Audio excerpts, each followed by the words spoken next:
देख रहे हैं केएन टीवी। आइए आपको लेकर चलते हैं आज की बड़ी खबर की ओर।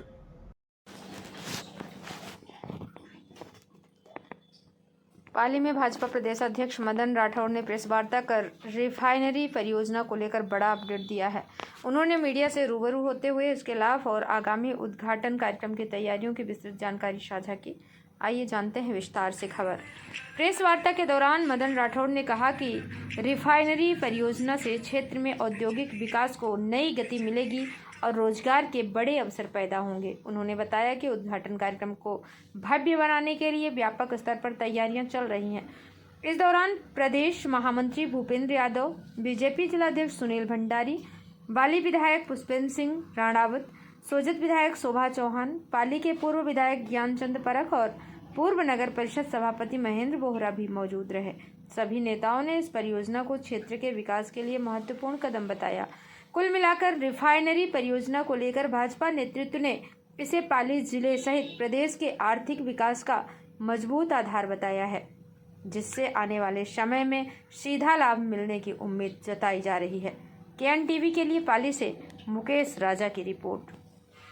आप यहाँ से किसी अपनी मिसाइलें छोड़ सकते हो, जो स्वीकार हमारे हिंदुस्तान कर ही नहीं सकता, हमारा ज़मीर स्वीकार नहीं कर सकता। इसलिए दलाल देश का तो हमारे एक पूर्व मुख्यमंत्री ने कह दिया कि माफ़ी मांगो। अरे माफ़ी पाकिस्तान मांगता, पाकिस्तान कहता कि माफ़ी मांगो, तब तो समझ में आता था। हमारा हिंदुस्तान का एक इतना बड़ा, जिसने संविधान की कई बार शपथ ली है, वो उसको दर्द क्यों? ये मेरे समझ में नहीं। दर्द तो पाकिस्तान को होना चाहिए, दलाल देश पाकिस्तान को कहा, और वो हमारे ही विदेश मंत्री से कहे कि क्यों कह दिया, तो निष्ठाएं कहाँ है, सोचना पड़ेगा। बगैर चुनाव के पंचायत राज और निकायों के चुनाव के प्रदेश के 30 करोड़ रुपए खर्च हो गए, आखिर चुनाव में? देखिए, चुनाव करवाना निर्वाचन आयोग का काम।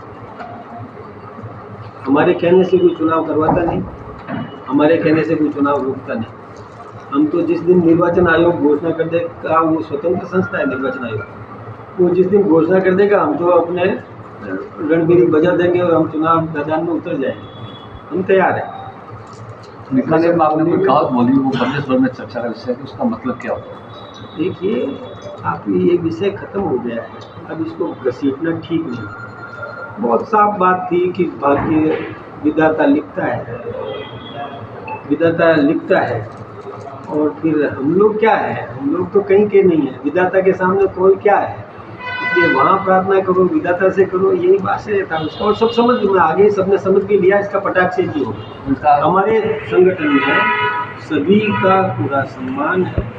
हम आदरणीय वसुंधरा जी का बहुत सम्मान करते हैं, कभी जीवन में नहीं सोच सकते कि उनका कोई किसी प्रकार से अपमान करे। हमारे लिए जितने और नेता, श्रेष्ठ नेता आदरणीय है, वैसे ही वो भी आदरणीय है। मैं कभी सोच भी नहीं सकता इस बात। वो नादान के सामने मैंने कह दिया, मेरी गलती ये हो। ऐसा पाली इंडस्ट्री को लेकर मेरा सवाल है। पाली इंडस्ट्री की 48 फैक्ट्रियाँ बंद हो गई पूरी तरह से। जो चल रही है वो 4 MLD पे चल रही है। मैं पहले ये कहा था कि इंडस्ट्री को पूरी क्षमता से चलाया जाएगा। अगर इंडस्ट्री नहीं चल रही है तो पाली के अंदर एक बहुत बड़ा बेरोजगारी का संकट खड़ा हो जाएगा, और हो सकता है कि आने वाले 2-3 महीने में कुछ फैक्ट्रियाँ और बंद हो जाए। तो उसको लेके कोई कदम क्यों नहीं उठाया जा रहा कि इसके प्रदूषण की समस्या का भी हल हो और कम से कम इंडस्ट्री भी चले? आप सही कह रहे हैं, और आपने जो व्यथा व्यक्त की है वो भी सही है। यहाँ की एक यूँ समझें कि बहुत बड़ी एक आधारभूत रोजगार और रेवेन्यू जनरेट करने का काम इंडस्ट्रीज करती है। उनको सही तरीके से चलवाना, ये भी हमारी प्राथमिकता है। और उसमें जो अभी जो ऑब्स्टिकल्स आए हैं, उसको मिटाने की दिशा में हम प्रयत्नशील हैं। राजस्थान सरकार प्रयत्न कर रही है, हम सब प्रयत्न कर रहे हैं कि व्यवस्थित रूप से यहाँ की इंडस्ट्री भी चल सके, न किसी को नुकसान हो, और इंडस्ट्री रन करे, इंडस्ट्री चले। हम इस दिशा में काम कर रहे हैं।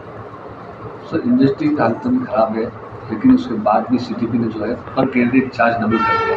इसको लेकर में जैसे धंधा बनता है उसमें आप डबल चार्ज करें, तो कैसे वो सब करें, कैसे अपना जो है नॉन करेंगे? 50 तरह की दिक्कत है। ये एक्चुअली CTP का विषय है, ये मेरी जानकारी में नहीं है। हमारी पार्टी से संबंधित तो मामला है नहीं, ये कभी ऐसा है तो उनसे पूछने को पूछोगे, आप भी पूछना, मैं भी पता करता हूँ कि क्या बात है। सर, अभी एक आशंका लोगों के अंदर चल रही है कि साहब बंगाल चुनाव को लेकर पेट्रोल और डीजल के दाम नहीं बढ़ रहे हैं, जैसे ही खत्म हो जाएंगे करीब 35 रुपये तक के दाम बढ़ जाएंगे। ऐसा कुछ नहीं है, एक काल्पनिक सवाल है, लेकिन एक बात आप समझ लीजिए कि जब हम इन विपरीत परिस्थितियों में भी वहाँ से हॉर्मुज़ से टैंकर और जहाज़ों में गैस वगैरह लाने में सफल हुए, यही नहीं श्रीलंका ने मांगा तो हमने उनको भी और पेट्रोल डीजल और गैस दिया, बांग्लादेश ने मांगा तो उनको भी हमने पेट्रोल डीजल और गैस दिया। पड़ोसी की भूमिका हमने निभाई है, तो हमारे पास है तब देने की स्थिति आई है, नहीं तो देने की स्थिति कहाँ से आती, हमने दिया। हमारे पास पर्याप्त भंडार है, हमारे देश के प्रधानमंत्री पर भरोसा करो। इस खबर में फिलहाल इतना ही। बने रहिए KN टीवी के साथ, हम फिर आएंगे ऐसी ही अहम खबरें लेकर। नमस्कार।